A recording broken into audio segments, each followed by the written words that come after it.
Hi there, everyone. Sorry I'm a few minutes behind schedule here.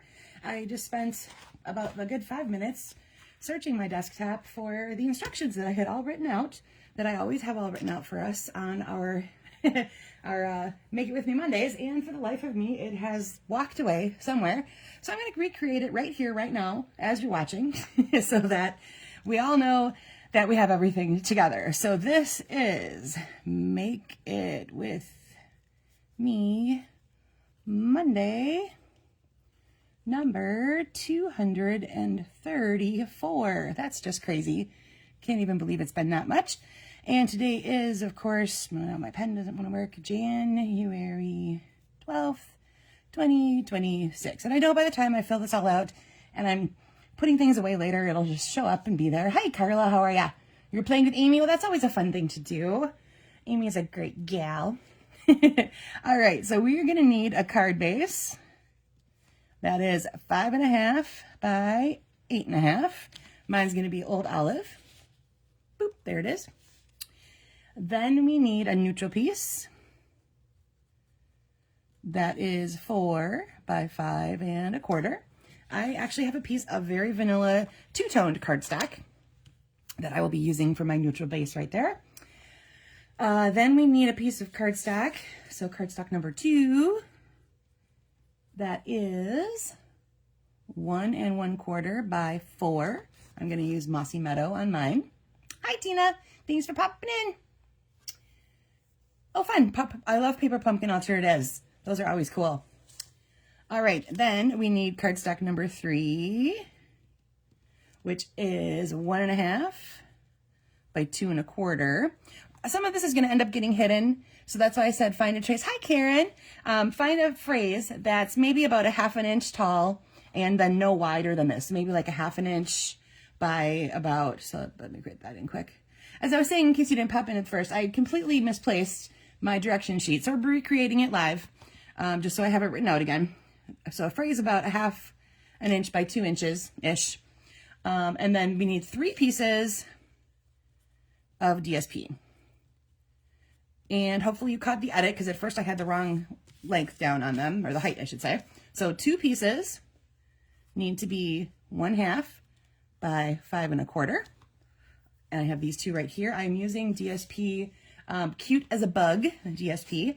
That is in the Cute as a Bug Suite collection in the mini catalog, which, as you might guess, is all about bugs and how cute they are. Amy, you're joining us live. Awesome.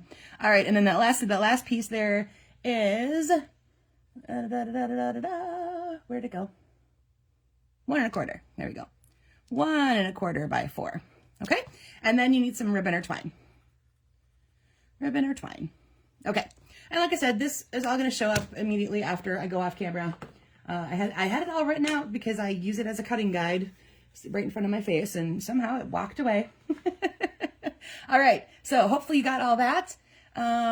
I see my screen on my TV is frozen again. So I'm going to hopefully catch comments on my phone, but I can't guarantee that I will see them. I might have to answer them later. I'm not sure what's going on with my Google Chromecast, but it's been annoying as of late. So, all right, let's go ahead and get started then. The first thing we're going to want to do, well, actually, the first thing I want to do is show you what I'm using. I'm going to be using Banner Sayings.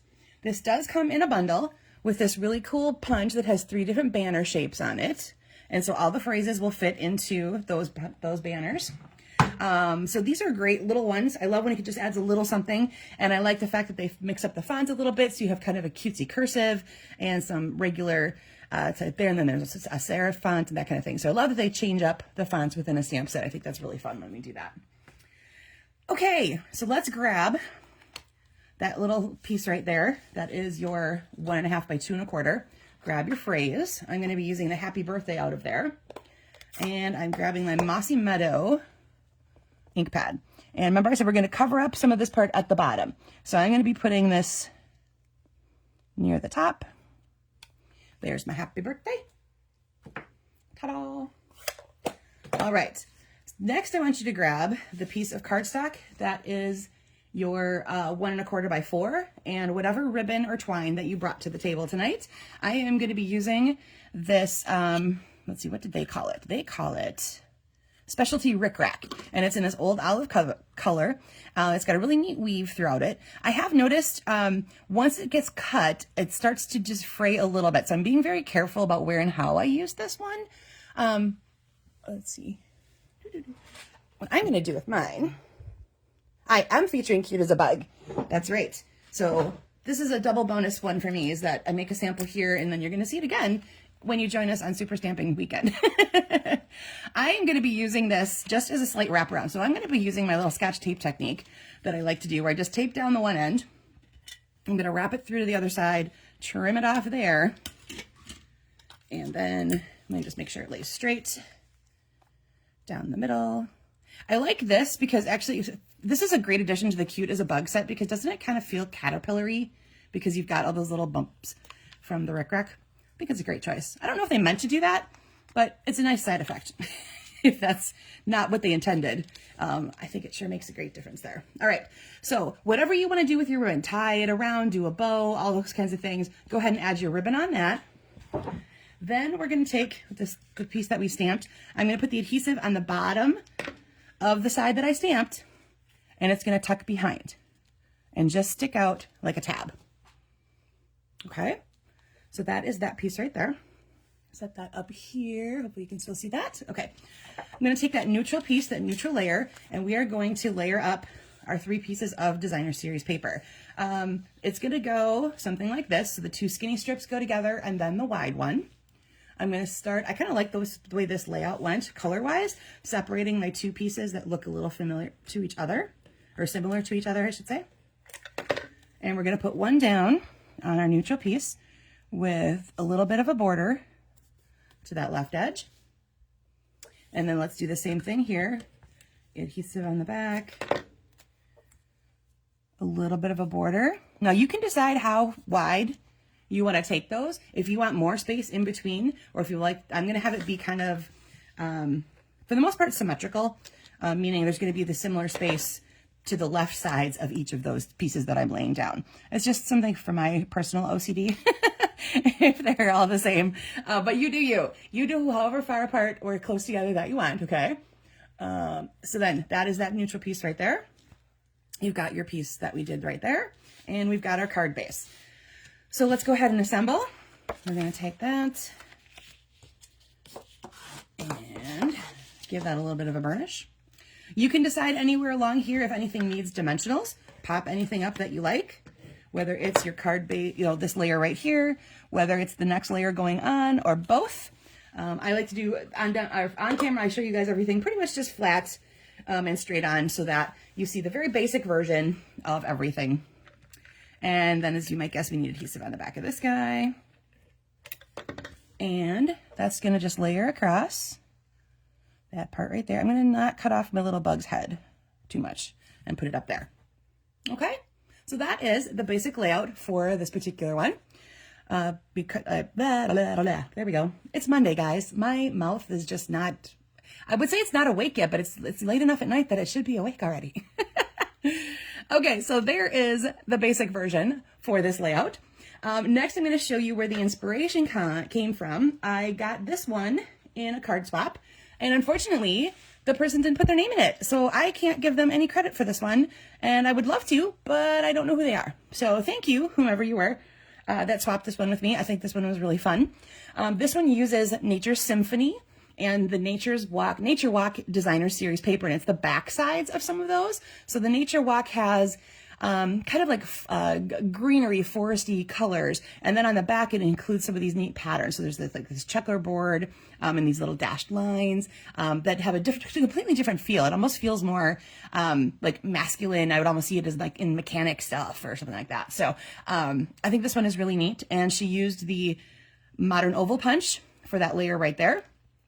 This is the Secret Sea woven ribbon, so you can see that it's actually kind of see-through in some parts. That one's kind of neat. And then these really fun hexagons that are in a bronze color are scattered about. So there's that particular one there. And then you can see, because this is a little bulkier with that ribbon and bow, that piece right here is popped up off of the back there. So again, thank you to whomever swapped that. And if and when I find out who it is, I will definitely give them credit. Here's a sample using the Lovely Blossoms Designer Series paper. I'm featuring tonight a bunch of papers that are in both the mini catalog and the new online exclusives. And then again, as I showed you at the beginning, along with the Banner Sayings stamp set. So this is a really pretty color combination of Cloud Cover and Old Olive. I don't know if I would have put those two together necessarily until I saw this Designer Series paper. And I think it just is really cool. So I grabbed, I did an extra layer here. You can see I did olive. I didn't want the olive to be the card base. I wanted more of the white to stand out in this one, just to make sure this part popped off really nicely. So I have white as my card base, but then I added just a little bit of the Old Olive behind it so that there's a separation between this layer and of course the card base itself. And then I've got Cloud Cover here. This is Cloud Cover, actually the two-toned cardstock. So this is the lighter side and this is the darker side. And then I stamped on it with, I think I used Secret Sea actually is my color for there, because that's what's in the middle of the flowers. And then I grabbed some of the In Color Pearls, the 2025, 2027 In Color Pearls, and I have a couple Cloud Cover ones sitting there for that. So that was fun. And then this one here is Lovely and Beautiful Designer Series paper. Here again is a color combination I don't know that I would have thought of on my own. So this is Peach Pie and Fresh Freesia, which you can see in the DSP, of course. I also took an embossing folder to this layer. This is the exposed brick, and I wrapped it with just some vanilla baker's twine because I have a piece of vanilla here. So I'm kind of mixing my neutrals, but I think it works. There's also, I used the, oh, did I forget to write that down? I did. This is the Heartfelt Hexagon Punch that I used for that layer behind there. And then I have the Thanks a Million, which you can of course find in the banners, banner sayings. And going back to Valentine's Day with our Made with Love DSP that I shared last week on camera. I cut obviously a couple pieces of that out there. I've got Real Red Flirty Flamingo, there we go, and Poppy Parade. They're all the colors that are in there, along with, I think it's Bubble Bath. So you have all kinds of shades of pinks and reds going on in that Designer Series paper, and it's really fun. It's one of the first ones I bought just because I thought it was just so fun. And then we have this really neat red and white striped Baker's Twine in the annual catalog, which I thought fit perfectly in with the red theme, obviously going on here for Valentine's Day. All right, so let's go back to this guy right here, and then I will show you how I stepped that up. Very similar in layouts, obviously. I added the Beautiful Pattern embossing folder to the vanilla layer of that one. And then this time I did wrap it around and I tied it in a knot. And you can see here's what I was talking about where it starts to come undone just a little bit. It's kind of a fun effect if you want to continue with that and do the fraying, have that be kind of a more prominently featured. It is a technique you could use. But like I said, I'm finding that once it's cut, it does start to fray. So just a little heads up on that. That might be, you could say, I'm tending to use it more in this fashion just because I just always feel like I'm going to be pulling. It's my, again, an OCD thing where I'm like, oh, there's a little thing there. I should just pick at it. No, don't pick at it. It's going to unravel. So again, a little bit of popping up here, added an embossing folder, did the rickrack all the way around and tied it in a knot. So there's a couple of samples again, like I said, with the Cute as a Bug. And then, of course, we've got the Made with Love, the Lovely and Beautiful, the Lovely Blossoms, and again, the one that inspired it with the Nature's Walk DSP. So again, thank you to whomever I got that spot from for the inspiration for tonight's layout. This is a great one for using up your scraps. If you want to do it even a little more cut friendly, I know this is 1 1/4 inches. You could do 1.5 inches instead. It makes maybe for a little bit better cut going across. Depends on if you're using your 6x6s or your 12x12s or that sort of thing. But if you have these little pieces that are left over, you could even vary the sizes of them, obviously. Just pick 3 that you want to make into columns and go from there. All right, everybody, that is going to do it for me for tonight. I will get the photos and everything uploaded right away after this. And I think that will do it. So everybody have a great rest of your Monday, a great rest of your week. And I will see you again live next Monday night for another Make It With Me Monday. Take care, everybody.